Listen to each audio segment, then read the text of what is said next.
ముఖ్యంగా ఇటువంటి విషయాల్లో గోవుని వధించవద్దు అని చెప్పేసి ఒక బులెటిన్తో ఆంధ్రప్రదేశ్ రాష్ట్ర వ్యాప్తంగా దేశవ్యాప్తంగా ఈ కార్యక్రమాన్ని ఏర్పాటు జరుగుతోంది. దీనికి ఒకవేళ ఎవరు మాట వినకపోతే శిక్ష కూడా కఠినంగా ఉంటుందని దీని యొక్క ముఖ్య ఉద్దేశం తెలియజేస్తూ ఇవాళ డిఎస్పీ గారి కార్యాలయంలో ఈ కార్యక్రమాన్ని మేము డిఎస్పీ గారి సమక్షంలో వారి నేతృత్వంలో ఈ కార్యక్రమాన్ని తెలియజేసుకుంటున్నాం. నమస్కారం, నేను ఉప సంచాలకులు డాక్టర్ జావర్ హుసేన్, పశుసంవర్ధక శాఖ భీమవరం. ఇది మన బక్రీద్ పండుగ సందర్భంలో ఇది గోవధని నిషేధించాలని చెప్పి కార్యక్రమం నిర్వహిస్తున్నాము. పశుసంవర్ధక శాఖ సిబ్బంది మరియు పోలీస్ సిబ్బంది, తర్వాత మరియు రవాణా శాఖ, ఎడ్యుకేషన్ డిపార్ట్మెంట్, రంగసాయి గారు, స్వచ్ఛత సంస్థలు, అలాగే మన డిఎస్పీ గారు, ఎస్ఐ గారు అందరూ సమక్షంలో ఈ కార్యక్రమం నిర్వహిస్తున్నాము.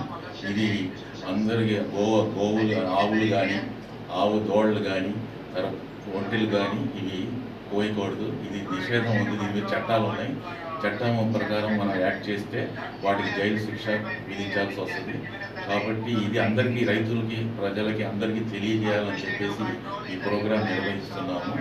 ఇది కాబట్టి నేను అందరినీ తెలియజేసేది ఏంటంటే గోవధని నిషేధించాలి అని చెప్పి నేను కోరుకుంటున్నాను. ముఖ్యంగా కౌ స్లాటరింగ్ అనేది జరగడానికి వీల్లేదు. ఎవరైనా అట్లా చేస్తే డెఫినెట్లీ చట్ట ప్రకారం చర్య తీసుకుంటాం.